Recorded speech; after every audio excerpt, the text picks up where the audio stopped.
Irmãos, vamos abrir a nossa Bíblia no livro de 2 Reis 4:1. Livro de 2 Reis 4:1.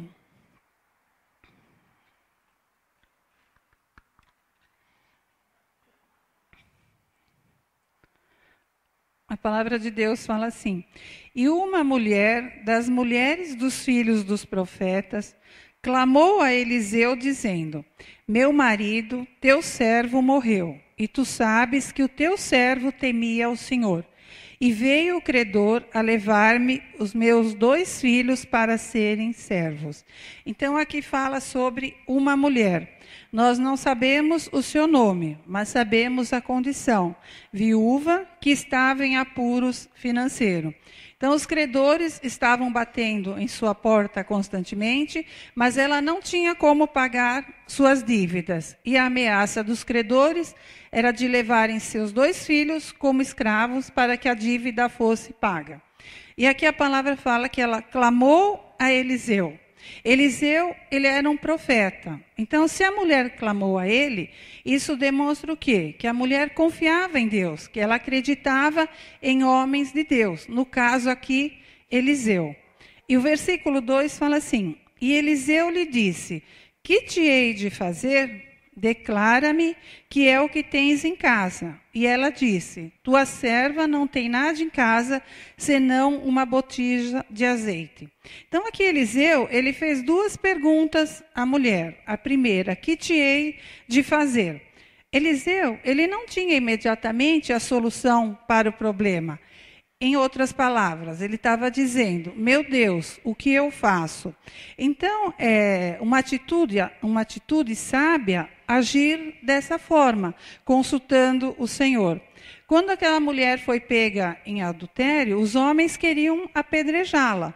Mas Jesus, antes de dar a resposta, o que ele fazia? Ele escrevia na areia. Ele estava buscando de Deus uma resposta, uma saída para aquela situação.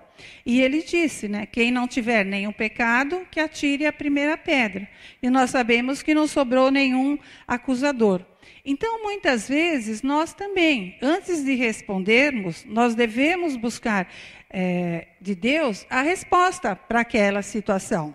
Então, o profeta perguntou à mulher: que te hei de fazer? Então, essa pergunta, Deus, ele está fazendo a nós também hoje. Que te hei de fazer?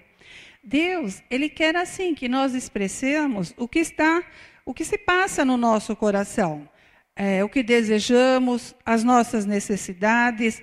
Por quê? Porque devido à liberdade que o livre-arbítrio nos dá, nós decidimos o que nós queremos para a nossa vida. Por isso é que nós temos que expressar para Deus as nossas necessidades.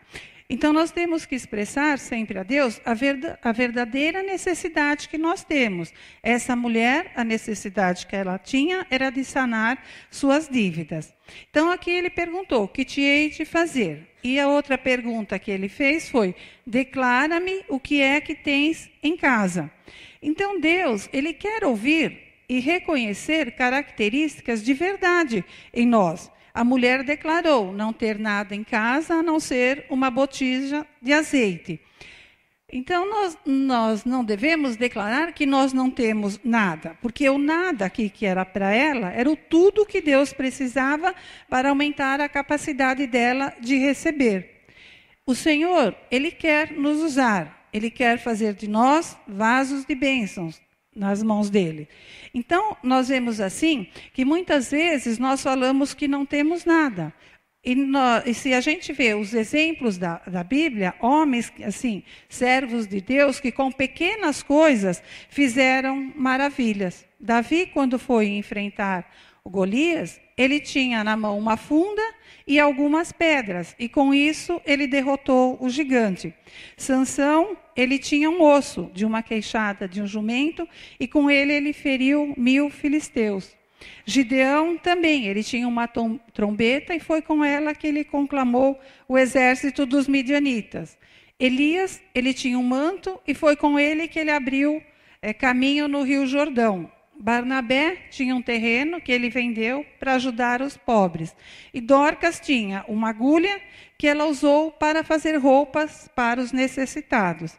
E sem falar no rapaz, que tinha 5 pães e 2 peixinhos, que serviu para alimentar uma multidão.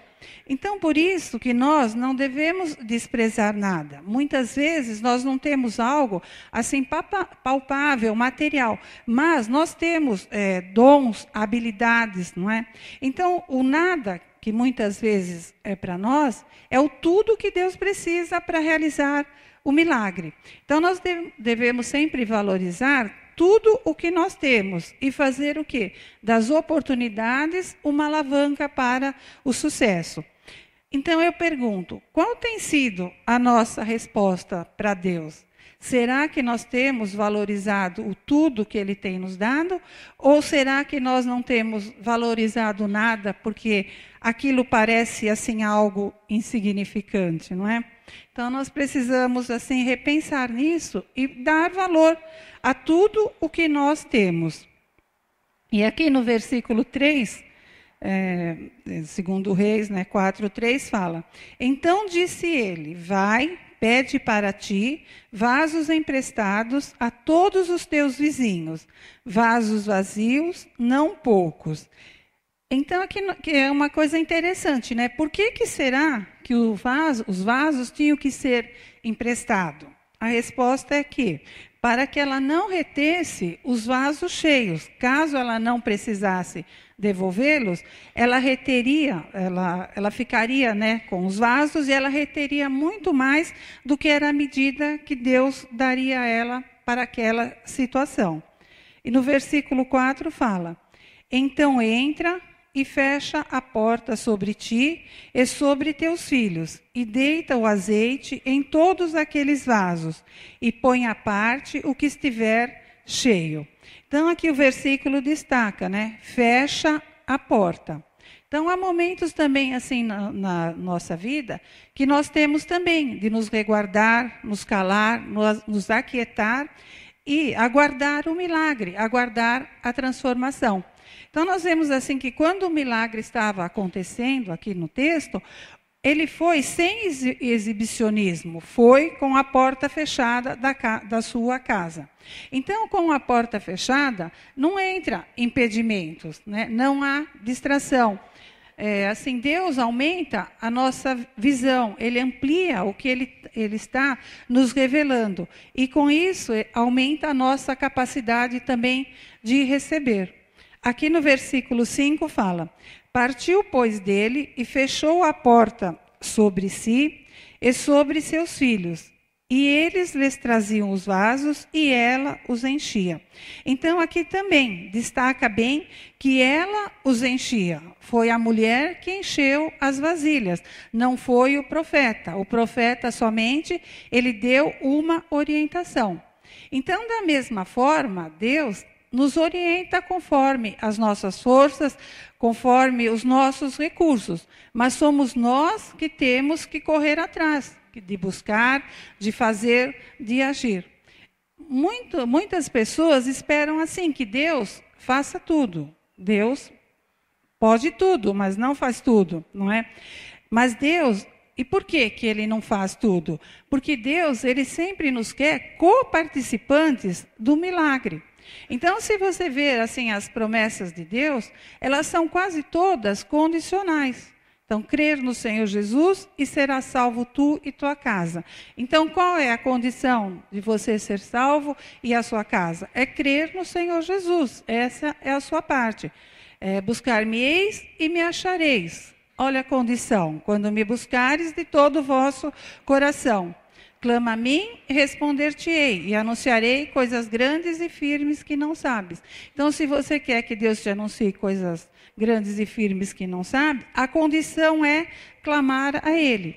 Então, nós vemos aqui que a mulher, ela foi coparticipante do milagre. Ela encheu os vasos, não é? No livro de Êxodo 12:40, fala assim: o tempo que os filhos de Israel habitaram no Egito foi de 430 anos. E passado esse tempo, eles saíram da terra do Egito, liderados por Moisés. Então, os hebreus eles estavam cativos no Egito, na mão de Faraó. E Moisés foi levantado para libertar esse povo. Então, quando eles estavam caminhando pelo deserto, Moisés ele olhou para trás e viu Faraó e seu exército. À frente, o Mar Vermelho, do lado, as montanhas. E Moisés ele não sabia o que fazer.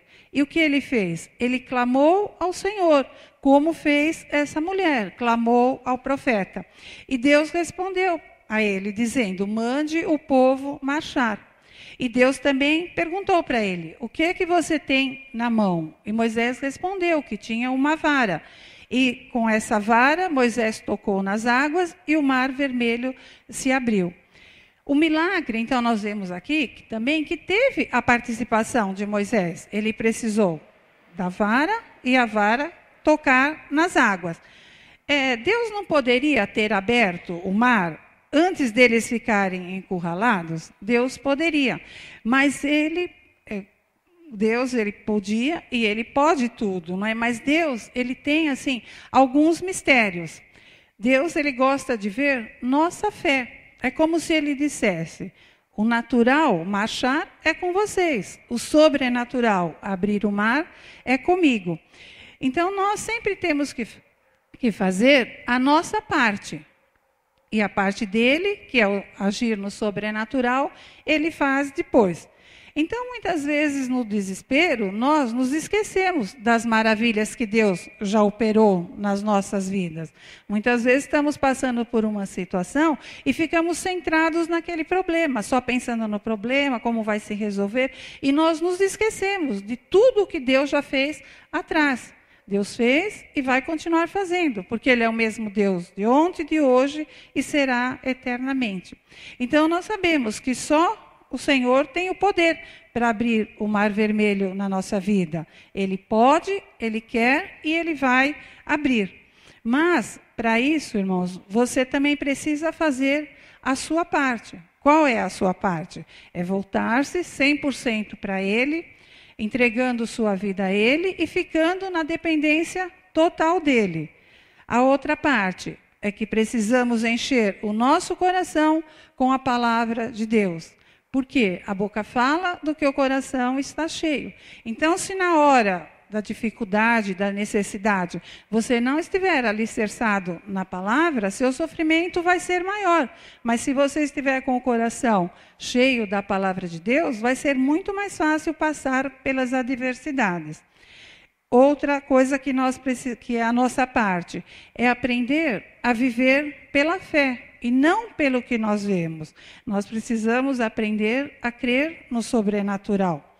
Então, Deus, Ele conhece os nossos limites e é certeza que Ele não vai deixar nada daquilo que nós não possamos suportar que venha sobre nós. Ele sempre vai nos dar um escape. E nós sempre depois vamos testemunhar das suas maravilhas.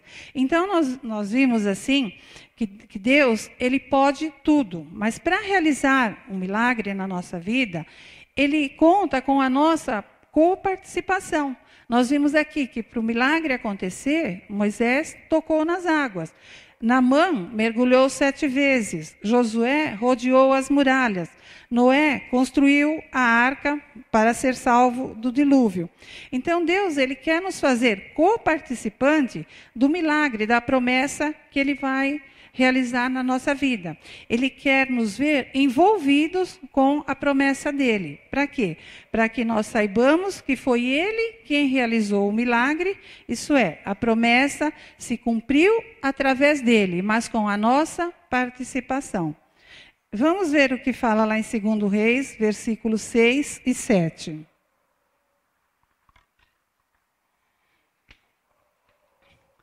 A palavra de Deus fala assim. E sucedeu que, cheios que foram os vasos, disse a seu filho, traze-me ainda um vaso. Porém, ele lhe disse, não há mais vaso nenhum. Então o azeite parou. Então veio ela e o fez saber ao homem de Deus, e disse ele: vai, vende o azeite e paga a tua dívida, e tu e teus filhos vivei do resto. Então aqui a mulher pediu mais um vaso, e porém o filho disse: não há mais vaso nenhum. Então a palavra registra aqui que o azeite ele parou, não acabou. Então, irmãos, resumindo assim esse texto, nós vemos assim 4 qualidades que essa mulher tinha. Primeiro, ela clamou. Segundo, ela manifestou o desejo de receber. Terceiro, ela foi obediente. E quarto, ela teve fé para obedecer à ordem do profeta. Então, Deus, ele se manifesta quando as possibilidades humanas se esgotam e quando os recursos se acabam. Então, nós vimos assim que do pouco, Deus fez grandes coisas. Então, para conseguir uma bênção de Deus, nós precisamos também tomar atitude. Nós não podemos nos entregar diante dos problemas. Nós não podemos ficar passivos diante das dificuldades. Mas para isso nós precisamos nos encher. Encher com o quê? Encher da palavra, nos encher do poder, nos encher do Espírito Santo, nos encher da unção. Deus, ele não quer assim pessoas passivas, pessoas que se acomodem ou aceitem a situação que estão vivendo.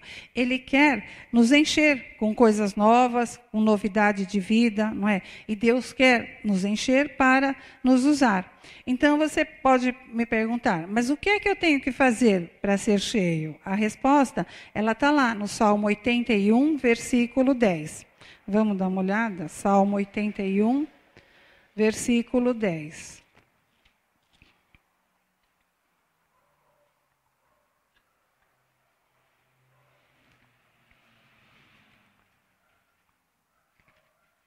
Salmo 81, versículo 10, fala assim: eu sou o Senhor teu Deus, que te tirei da terra do Egito. Abre bem a tua boca e te encherei. Então aqui está a resposta, o que nós precisamos fazer para ser cheio. Abrir a nossa boca e Deus vai nos encher. Abrir a boca e confessar o pecado, e Ele vai nos perdoar. Abra a boca em oração quando necessitar de sabedoria, e Deus vai te dar. Abra a sua boca quando estiver sendo tentado, e Ele vai te socorrer. Abra a sua boca para louvar quando estiver fraco, quando estiver carregando pesados fardos, e Deus vai te encher com a sua alegria, que é a nossa força. Abra, então, a sua boca em qualquer circunstância. Clame, ore, louve, corra para a palavra. E é certeza que Deus virá em nosso socorro. E Ele vai nos encher com o seu bálsamo, que é de alegria, que é de alívio, que é de paz. Então, Deus, irmãos, para poder nos usar, Ele espera sempre assim que nós estejamos disponíveis para Ele. Ele quer que nós sejamos também comprometidos com a sua obra. Ele quer pessoas que ele saiba que ele pode contar com elas, não é? Pessoas que obedecem, pessoas que creem no sobrenatural dele, pessoas que não desistem diante dos gigantes, e pessoas que são firmes em suas decisões. E, principalmente, pessoas que reconheçam a grandeza e a misericórdia dele nas suas vidas. E para terminar, vamos ver o que fala em Eclesiastes 11:4. Eclesiastes 11:4.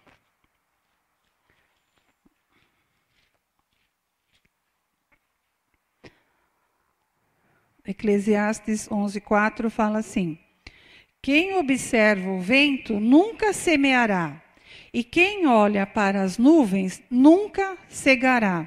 Então aqui a palavra está dizendo, né, que quem fica esperando que o vento mude e que o tempo fica bom, nunca plantará, nunca colherá.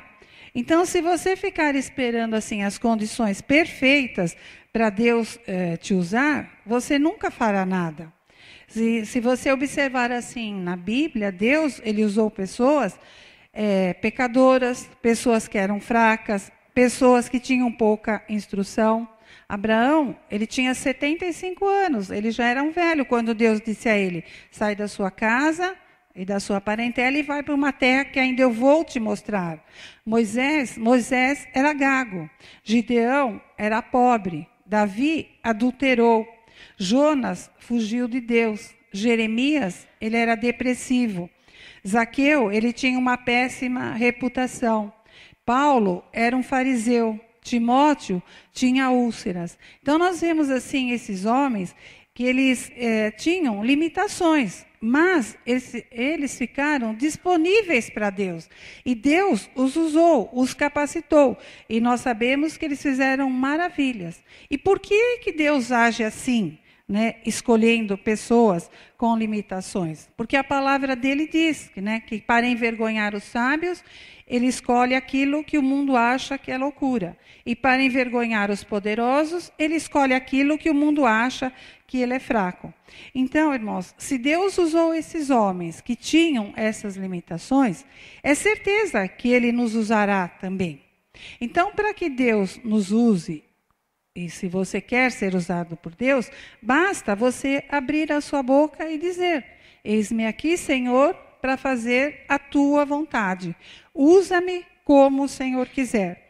Então, mesmo que você tenha alguma limitação, não importa, porque se você se ficar disponível para Deus, você se abrir para Ele, você quiser que Ele te use, é certeza que mesmo que você tenha limitações, Ele vai te capacitar, porque nós vimos que Ele não escolhe os capacitados, porque senão a honra seria para a pessoa, mas Ele escolhe e Ele capacita aquele a quem Ele escolher. Amém? Vamos fechar os nossos olhos e vamos orar?